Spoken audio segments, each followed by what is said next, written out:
Hey everyone, आज हम बात करेंगे कि आप अगर बीएमएस में एडमिशन लेना चाहते हैं, गवर्नमेंट हो या फिर प्राइवेट हो, तो कैसे अपना प्रेफरेंस लिस्ट बनाएं। इन सारे टॉपिक पर मैं डिस्कस करूंगा। बहुत ऐसे बच्चे हैं जो किसी काउंसलर का वीडियो देख लेते हैं, किसी कॉलेज रिव्यू देख लेते हैं यूट्यूब पर, या फिर कोई सोशल मीडिया के थ्रू कोई उनको बता देता है कि ये कॉलेज अच्छा है, तो लोग मान लेते हैं कि यही कॉलेज अच्छा है। लेकिन ऐसा नहीं होता है कि आप अगर किसी के बताने के हिसाब से आप अपना प्रेफरेंस लिस्ट बनाएं, यह आपके लिए बेहतर नहीं होगा। ऐसे भी बच्चे हैं जो देखते हैं कि कॉलेज का बिल्डिंग बहुत बड़ा है, उसमें बहुत सारे बच्चे हैं, इसके हिसाब से वो क्या करते हैं कि सोच लेते हैं यह कॉलेज मेरे लिए बेस्ट है। बहुत सारे बच्चे हैं जिनको गवर्नमेंट कॉलेज मिलेगा, बहुत सारे बच्चे हैं जिनको प्राइवेट कॉलेज मिलेगा, बहुत सारे ऐसे ही बच्चे हैं जो जस्ट कट ऑफ पास किए हैं। उनको कन्फ्यूजन हो रहा है कि मैं अपने रैंक के हिसाब से, मैं अपने मार्क्स के हिसाब से कैसे प्रेफरेंस लिस्ट बनाऊँ। तो मैं आज आपके लिए ये वीडियो लाया हूँ और आपको ये पूरी वीडियो देखने के बाद आपको यह आइडिया लग जाएगा कि मुझे प्रेफरेंस लिस्ट कैसे बनाना है और किन किन बातों को ध्यान रखना है। अब हम शेयर करने वाले हैं आपके साथ कि कौन कौन से पॉइंट्स है जो आप ध्यान रख सकते हैं अपने प्रेफरेंस लिस्ट बनाने में। सबसे पहले हम बात करेंगे जिन बच्चों का रैंक 50,000 तक आ रहा है, उन बच्चों को कैसे अपना काउंसलिंग कराना चाहिए और उनको उस मार्क्स पे बेहतरीन कॉलेज कैसे मिल पाएगा, इस पर मैं डिस्कस करने वाला हूँ। सबसे पहले अगर आप काउंसलिंग कर रहे हैं तो आपको अपने काउंसलिंग में सबसे पहले नेशनल इंस्टीट्यूट को रखना है, सेंट्रल यूनिवर्सिटीज़ को रखना है, या फिर जो भी टॉप कॉलेज हैं अदर स्टेट के। इंस्टीट्यूट ऑफ गोवा आप रख सकते हैं, all India institute of Delhi वाला रख सकते हैं आप, या फिर BHU रख सकते हैं आप। बहुत ऐसे कॉलेज हैं जिसको आप टॉप में रख सकते हैं। ऑल इंडिया कोटा से आप काउंसलिंग करा रहे हैं तो आप अपने काउंसलिंग लिस्ट में सबसे टॉप पर रखिए। मानिए आपको एक कॉलेज नहीं मिलेगा, फिर भी आप अपने काउंसलिंग या फिर चॉइस फिलिंग में सबसे टॉप पर रखिए। क्योंकि क्या होता है कि फर्स्ट राउंड और सेकेंड राउंड में बहुत सारे बच्चे एडमिशन लेते हैं और कुछ बच्चे हैं जो एडमिशन छोड़ देते हैं, उनको कहीं और लेना होता है। तो अगर आप थर्ड राउंड में भी उस कॉलेज को अगर डाले हैं, देखिए चॉइस फिलिंग में क्या होता है कि आप 3, 4, 5, 6 कॉलेज डाल सकते हैं, आपका उसमें कोई लिमिटेशन नहीं होता है। इसीलिए आप चाहिए हमेशा आप क्या करिए कि अपने से मार्क्स के हिसाब से अच्छा कॉलेज चूज करिए। आप उससे अगर आपको वो कॉलेज नहीं मिल पा रहा तो कोई बात नहीं, आपके जो अकॉर्डिंग मार्क्स के वो कॉलेज मिल जाएगा। लेकिन अगर कोई बच्चा मानिए छोड़ के चला गया हो, उसको नहीं चाहिए सीट, तो क्या होगा उस टाइम पर आपका सिलेक्शन उस कॉलेज में हो जाएगा। भले आपका मार्क्स कम ही है तो क्या हो गया, पर आपका सिलेक्शन हो जाए। इसके बाद अगर आप किसी जिस स्टेट से हैं उस स्टेट का जो भी टॉप कॉलेज है, या फिर अदर स्टेट में आप एडमिशन लेना चाहते हैं ऑल इंडिया कोटा के थ्रू, उसका जो टॉप इंस्टीट्यूट है उसको आप टॉप रख सकते हैं अपने प्रेफरेंस लिस्ट में। इससे आपको क्या होगा कि वो कॉलेज मिलने का चांस ज़्यादा रहेगा। अगर आपको वो कॉलेज नहीं मिल पाएगा तो उसके नीचे जो आप कॉलेज सेलेक्ट किए हैं वो कॉलेज आपको मिल जाएगा आसानी से। इसके बाद हम बात करेंगे उन बच्चों का जिनका रैंक 50,000 से ऊपर है, 1 लाख, 2 लाख, 3 लाख रैंक है, उन बच्चों के लिए मैं बात करूंगा। आप हमेशा काउंसलिंग टाइम चॉइस फिलिंग जब कर रहे हैं उस टाइम इन बातों को जरूर ध्यान रखिए कि आप अपने एरिया के टॉप कॉलेज, अपने मनी आप बिहार से हैं तो बिहार के टॉप कॉलेज, यूपी से तो यूपी का टॉप कॉलेज, महाराष्ट्र के हैं तो महाराष्ट्र के टॉप कॉलेज सेलेक्ट करिए। उसके बाद आप ऑल इंडिया कोटा से अगर काउंसलिंग करा रहे हैं तो आप अपने पूरे ऑल इंडिया के जितने भी टॉप कॉलेजेस हैं उनको आप सेलेक्ट करिए और अपने मार्क्स के हिसाब से देखिए कि आपको कौन सा कॉलेज मिल सकता है, वो आप प्रेफरेंस लिस्ट में रख सकते हैं फर्स्ट पे।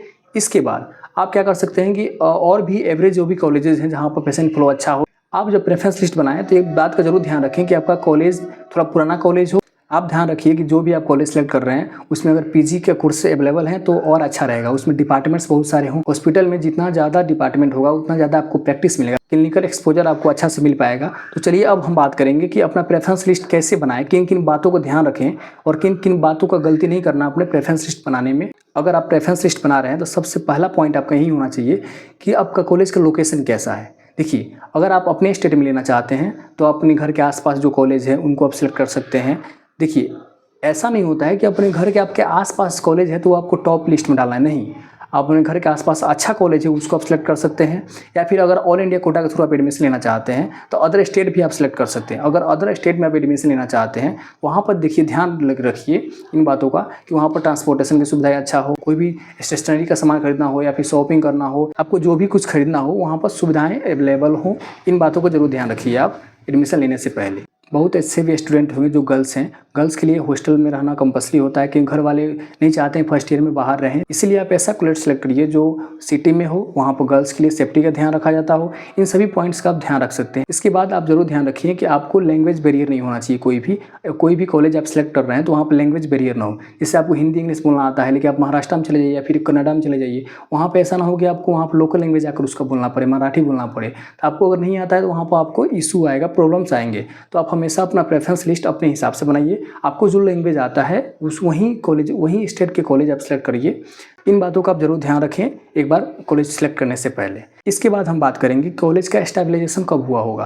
देखिए, जितना पुराना कॉलेज होगा, ओल्ड कॉलेज है, उतना ही अच्छा कॉलेज माना जाता है। और जितना न्यू कॉलेज होता है, देखिए न्यू कॉलेज में क्या होता है कि न्यू कॉलेज अपना सिस्टमेटिक ही नहीं होता है, उनको डिपार्टमेंट का भी अरेंजमेंट नहीं होता है, पता ही नहीं है कि टाइम टेबल क्या है, शेड्यूल क्या है। इसीलिए ओल्ड कॉलेज सेलेक्ट करिएगा तो वहाँ पर ऑलरेडी बहुत सालों से बच्चे पढ़ रहे हैं, वहाँ पर क्या प्रॉब्लम्स आ रही हैं, क्या सुधार करना है, सब ऑलरेडी हो चुका है। लेकिन न्यू जितने सारे कॉलेज होते हैं उसमें क्या होता है कि जो भी प्रॉब्लम्स आते हैं धीरे धीरे सुधार किया जाता है, और 1-2 साल 3 साल कॉलेज में इतना आसानी से आप सुधार नहीं कर सकते हैं कोई भी मैनेजमेंट को। इसीलिए आप हमेशा पुराना कॉलेज सेलेक्ट करिए। उससे क्या होगा कि आपको हेल्प मिलेगा, और ऑलरेडी सिस्टमेटिक जो भी आपको करिकुलम्स होते हैं या भी डिपार्टमेंट का इशू होगा या हॉस्पिटल का इशू होगा, क्लासेस इशू होंगे, टीचर्स भी अच्छे एक्सपीरियंस वाले मिलेंगे आपको ओल्ड कॉलेजेस में, ओल्ड एस्टेब्लिश कॉलेजेस में। कोई भी कॉलेज आप लेना सोच रहे हैं तो आप प्रेफरेंस लिस्ट में उसको बनाने से पहले एक बार उस कॉलेज को विजिट करिए। आजकल सोशल मीडिया का ज़माना है, आप इंस्टाग्राम के थ्रू, टेलीग्राम के थ्रू, व्हाट्सएप के थ्रू या फिर यूट्यूब के थ्रू कॉलेज का रिव्यू देख सकते हैं, बच्चों से बात कर सकते हैं। आजकल बहुत सारे बच्चे हैं जो हर कॉलेज का लगभग यूट्यूब पर ब्लॉग मिल ही जाएगा।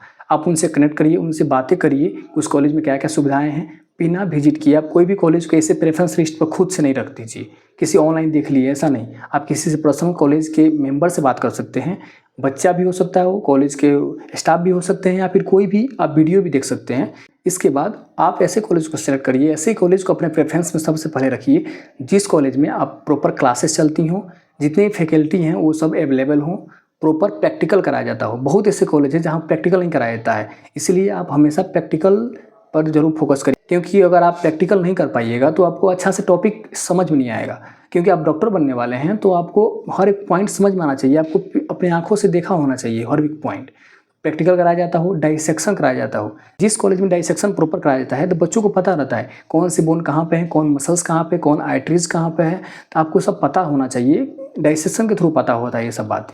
डाइसेक्शन और प्रैक्टिकल से हमें अपने टॉपिक को डीपली समझने में बहुत सारा हेल्प मिलता है। इसके बाद हम बात करेंगे हॉस्पिटल आपका कैसा होना चाहिए। ऐसे कॉलेज को टॉप पर रखिए जिसका हॉस्पिटल में पेशेंट फ्लो बहुत अच्छा हो। देखिए, जिस कॉलेज में पीजी का सुविधाएं अवेलेबल हो, पेशेंट पूरे प्रॉपर आते हों, वो कॉलेज बहुत अच्छा होता है। हमारे आयुर्वेद शास्त्र में बताया गया है कि कोई भी अच्छा डॉक्टर का 4 गुण होता है, उसमें से एक गुण होता है कि दिष्टा कर। डॉक्टर हैं और कोई भी पेशेंट आपके पास आता है तो वह डिजीज आप कई बार देख चुके हों, उसका अच्छा से आप प्रॉपर डायग्नोस कर चुके हों, इलाज कर चुके हों, ठीक कर चुके हों। इसके लिए आपको पेशेंट चाहिए।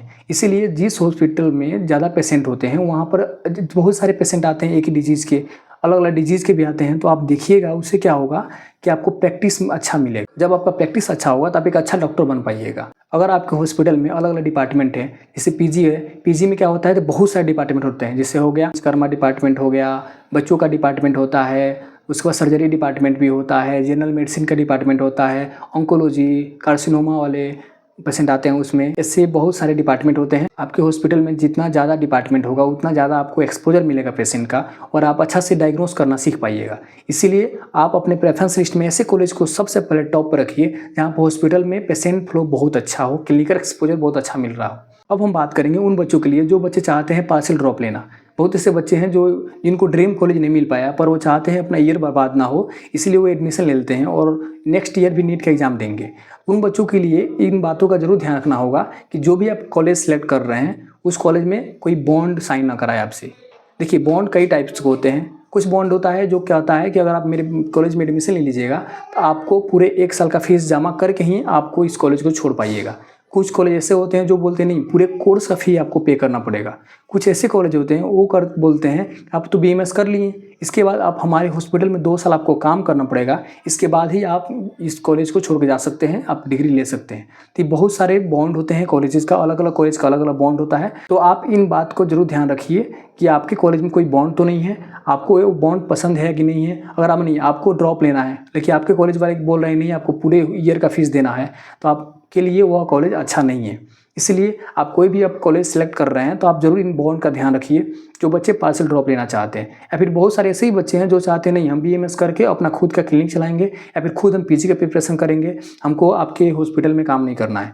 तो वो भी बच्चे इस कॉलेज से बच्चे जो बॉन्ड साइन कराते हैं। इसके बाद भी आपको कोई प्रॉब्लम्स आ रहे हैं अपने प्रेफरेंस लिस्ट बनाने में, आप मुझे मेरे इंस्टाग्राम पर भी मैसेज कर सकते हैं और जो भी आपके डाउट्स हैं क्लियर कर सकते हैं। आपको अगर कोई भी गाइडेंस चाहिए प्रेफरेंस लिस्ट के अकॉर्डिंग या फिर कॉलेज सेलेक्ट करने के अकॉर्डिंग या फिर आपको कैसे स्टडी करना है, कोई भी स्टडी के बारे में आपको प्रॉब्लम आ रहे हैं तो आप मेरे से इंस्टाग्राम पर कनेक्ट हो सकते हैं।